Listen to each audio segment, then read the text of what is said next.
Pessoal, neste exemplo, iremos definir os esforços internos nessa viga de uma maneira mais direta, apenas analisando as forças atuando na viga.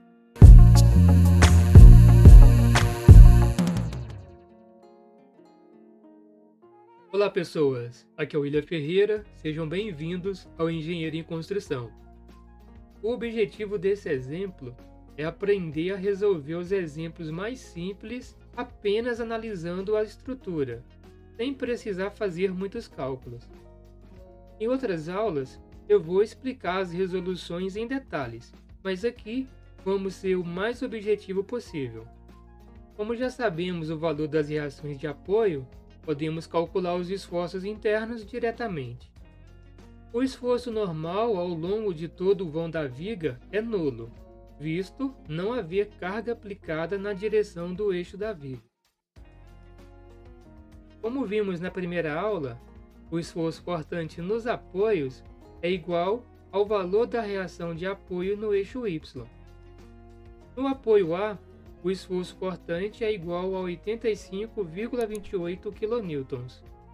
Como a força reativa nesse apoio tem sentido para cima, pela regra de sinal dos esforços internos, o esforço cortante nesse ponto é positivo. O esforço cortante segue com valor constante até o ponto C, onde existe uma força ativa de 127 kN aplicada. Devido a essa força, ocorrerá uma descontinuidade no gráfico do esforço cortante. Como a força de 127 kN tem sentido para baixo, ela será considerada negativa. Com isso, o esforço cortante à direita do ponto C tem valor igual a menos 41,72 kN. No ponto C, pela esquerda, o esforço cortante é positivo, com valor igual a 85,28, e pela direita, o esforço cortante é negativo, com valor de 41,72. Isso acontece por conta da descontinuidade causada pela força aplicada no ponto C. A partir do ponto C, o esforço cortante segue constante até o ponto D, onde novamente ocorre descontinuidade no gráfico desse esforço. Devido à força de 89 kN aplicada no ponto D, o esforço cortante à direita desse ponto passa a ter valor igual a menos 130,72 kN. Esse valor segue constante até o apoio B. Como a reação no apoio B tem valor positivo igual a 130,72, o esforço cortante passa a ser igual a zero pela direita desse ponto. A menos que haja balanço com carga aplicada, o esforço cortante no apoio deve ser igual à reação nesse apoio. Se você estiver fazendo o gráfico de esforço cortante em uma viga biapoiada e o esforço cortante encontrado no apoio for diferente da reação nesse apoio, você deve verificar os cálculos, porque houve algum equívoco durante o cálculo do esforço cortante. Nesse caso, o esforço cortante tem de ser igual à reação no apoio. Para desenhar o gráfico do esforço cortante, se você preferir, pode fazer seções em cada trecho da viga e determinar a equação para o cálculo do esforço cortante ao longo da viga.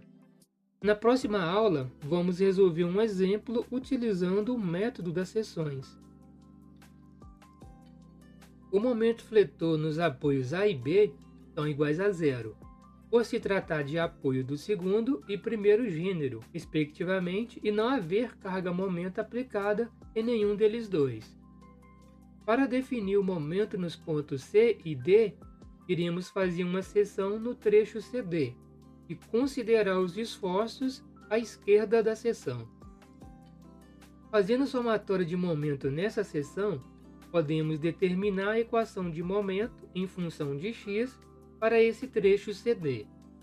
Como regra de sinal, vamos considerar que momento com sentido anti-horário é positivo. Nesse somatório, o momento será igual ao valor da força multiplicado pela distância entre a força e a seção. A força reativa no apoio A gera momento com sentido horário, portanto negativo. O valor do momento produzido por essa força é igual à reação nesse apoio multiplicado por 3 mais x, que é a distância entre essa força e a seção. Sobre o valor de x, ele inicia no ponto C, onde ele é igual a zero, e termina no ponto D, com valor igual a 3 metros, que é o comprimento do trecho CD. Se a gente tivesse utilizado as forças à direita da seção, o valor de x iniciaria no ponto D e terminaria em C. O valor de x está sempre dentro de um trecho, e o trecho está compreendido entre duas forças que podem ser ativas ou reativas. Vamos compreender melhor isso.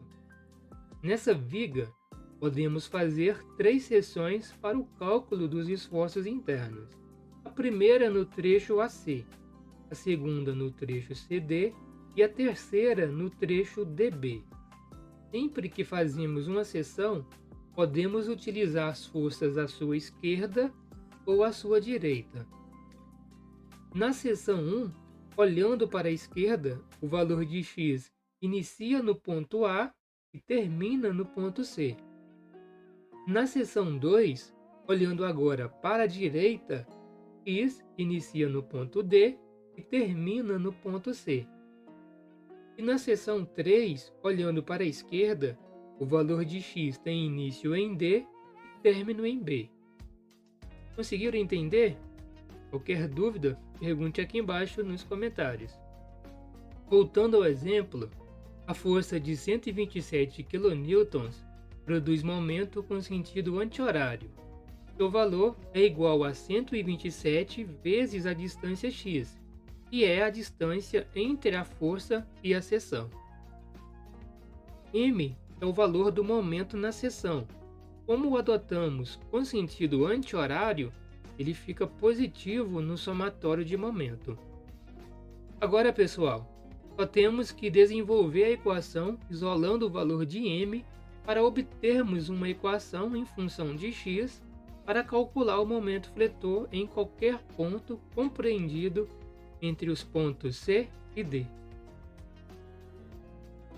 Pessoal, determinada a equação do momento fletor, basta substituir o valor de x correspondente aos pontos C e D para obtermos o valor do momento nesses pontos.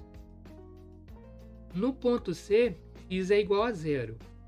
Substituindo o valor na equação, temos que o momento fletor no ponto C é igual a 255,84 kN vezes metro.